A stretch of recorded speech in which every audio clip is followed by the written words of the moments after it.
दोस्तों, अगर हम जरा सोचें तो जीवन का असली स्वाद तभी आता है जब हम किसी मंजिल तक पहुंचने के लिए संघर्ष करते हैं।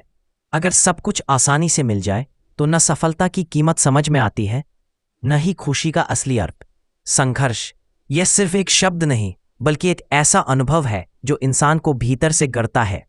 जैसे सोने को आग में तपना पड़ता है ताकि वह आभूषण बन सके, वैसे ही इंसान को भी कठिनाइयों में तपना पड़ता है ताकि वह चमक सके। दोस्तों, संघर्ष हमें दो चीजें सिखाता है, धैर्य और आत्मविश्वास। जब रास्ते में रुकावटें आती हैं तो वे हमें रुकने के लिए नहीं बल्कि मजबूत बनने के लिए होती हैं। इसलिए अगर जीवन में कठिनाइयां हैं तो समझिए ईश्वर हमें और मजबूत बना रहा है। एक छोटी सी कहानी याद आती है। एक गांव में एक बुजुर्ग मूर्तिकार रहता था। वो साधारण सा आदमी था, पर उसकी बनाई मूर्तियां इतनी सुंदर होती थीं कि लोग दूर दूर से खरीदने आते थे। एक दिन उसका शिष्य अर्जुन उससे बोला, गुरुजी, मैं भी आपकी तरह सुंदर मूर्तियां बनाना चाहता हूं, लेकिन जब भी मैं पत्थर पर छेनी चलाता हूं वह टूट जाता है या बिगड़ जाता है।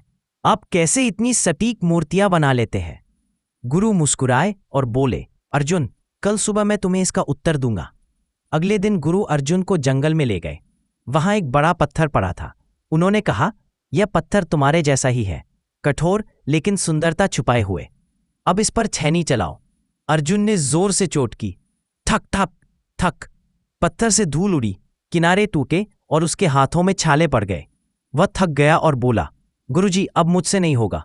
गुरु ने वही छेनी उठाई और बोले, बेटा, जब यह छेनी पत्थर पर पड़ती है तो पत्थर दर्द सहता है, पर हर चोट उसे आकार देती है। अगर यह पत्थर हर चोट से बचना चाहे तो कभी मूर्ति नहीं बन पाएगा। धीरे धीरे गुरु ने पत्थर से भगवान की सुंदर मूर्ति बना दी। गुरु ने कहा, देखो अर्जुन, संघर्ष वही छेनी है जो हमें गढ़ती है। अगर हम उससे डरें तो हम कभी अपनी असली पहचान तक नहीं पहुंच सकते। अर्जुन समझ गया। उसने कहा, अब मैं संघर्ष से नहीं डरूंगा गुरुजी, क्योंकि मैंने देख लिया है कि हर चोट मुझे बेहतर बनाती है। गुरु मुस्कुराए, याद रखो बेटा, संघर्ष के बिना जीवन अधूरा है, क्योंकि संघर्ष ही हमें पत्थर से मूर्ति बनाता है। संदेश, जब तक हम कठिनाइयों से नहीं गुजरते तब तक हम अपनी असली क्षमता नहीं जान पाते। इसलिए हर संघर्ष को अपनाइए, क्योंकि वही हमें चमकाता है। अंत में मैं यही कहना चाहूंगा, जो संघर्ष से भागता है वो जीवन से भागता है, और जो संघर्ष को अपनाता है वही जीवन का सच्चा विजेता बनता है।